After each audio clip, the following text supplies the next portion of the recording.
I have already filled up the mini bullet journal I started at the beginning of January.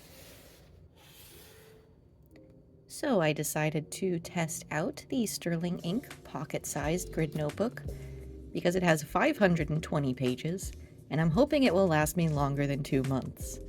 Also, if I'm being honest, I was looking for another excuse to try a Sterling Ink product because I am loving the Common Planner so much. I wanted to keep things simple for this setup, so I only used a single micron pen and a two-way Kokuyo Mark Plus gray color marker. For decoration, I limited myself to just a couple of carefully chosen stickers. I was hoping my old bujo would last until the end of the quarter, but I find myself starting this new one in March, so to avoid interrupting the flow of my spreads, I added my in-progress first quarter checklist as a tip-in instead of using up pages for it. A quick note on these checklists. I rely on cycles for my planning.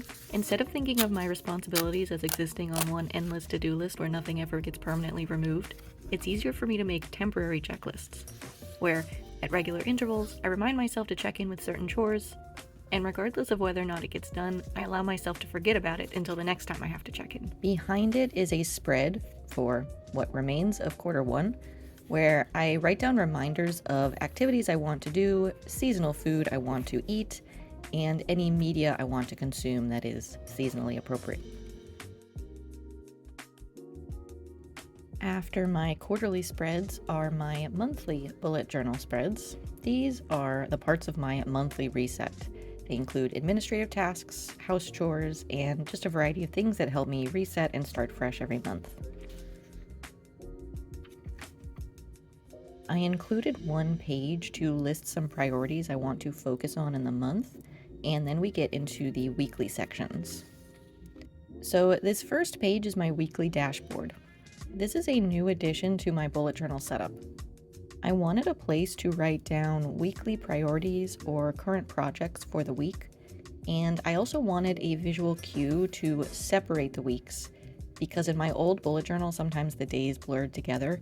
It all flowed together continuously. So this time, I bookended each week with a dashboard page and a notes page. The beginning of each week also starts with a weekly reset. And this is a different set of tasks from my quarterly and monthly resets. I do talk more about my weekly reset in another video if you're interested, but I won't linger on it here.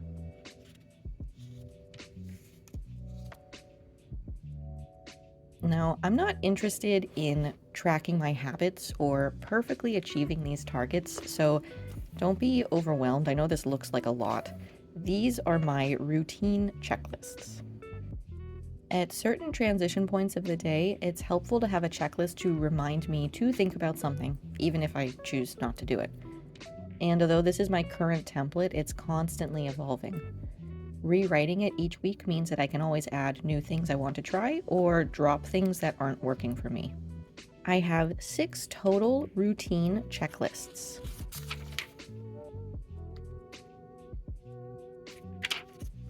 One for the morning when I first wake up, one for mid-morning when I am likely to still be mentally half asleep, but able to do some basic administration, self-care, and upkeep when I have a prompt for it. I keep a weekly checklist for chores that I'd like to do once a week, but am flexible on which day it happens.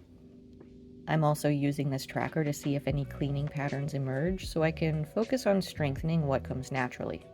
My creative commute is the checklist that guides me to prepare my workstation and sit down at my desk for writing or video editing or some similar creative project.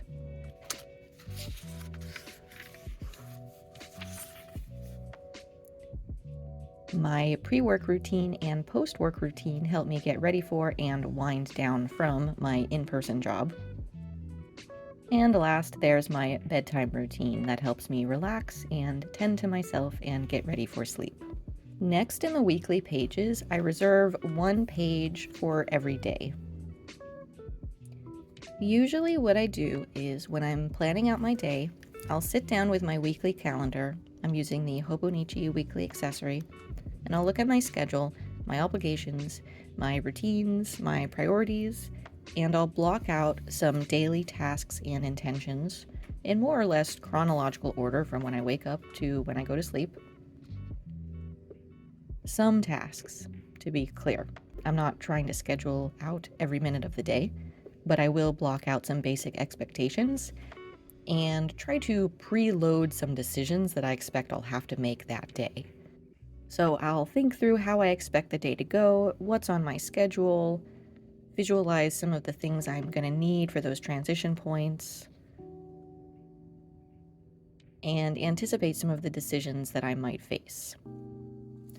But when I'm actually living that day, after I've already blocked out this section and filled it with tasks and reminders and cues to look at my routines, but when I'm actually living that day and this section is pretty filled, when new tasks and urgent reminders pop up, I need a place to put them. So when I've already blocked out that time, I just don't have much room left to squeeze it in. Having a sidebar lets me keep a separate and clear area for emerging tasks, and I can still keep them in more or less chronological order and sometimes associate them with other things at specific times of day.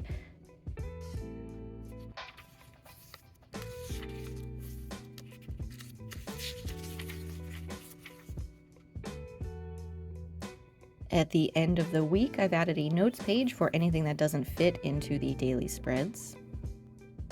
And a new week begins. These weekly spreads run until the start of the new month.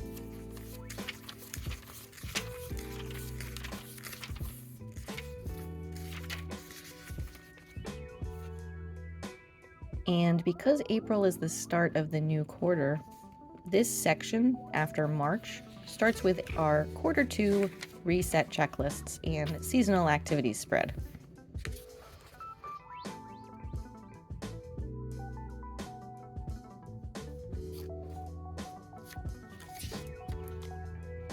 Then we move into our April monthly reset, our April priorities, and back into the weekly pages. At the end of April, there will be a new monthly reset for May, and it will continue on in that pattern. Quarterly spreads occur at the beginning of January, April, July, and October, monthly spreads at the beginning of each month, and each week is self-contained with everything I need for habit, task, and routine management.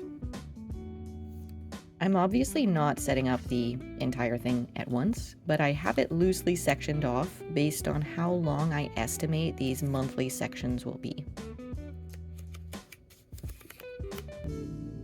So you can expect more videos about this topic as I'll be setting it up month by month and deciding whether or not the Sterling Ink notebook is going to give me pocket bujo peace.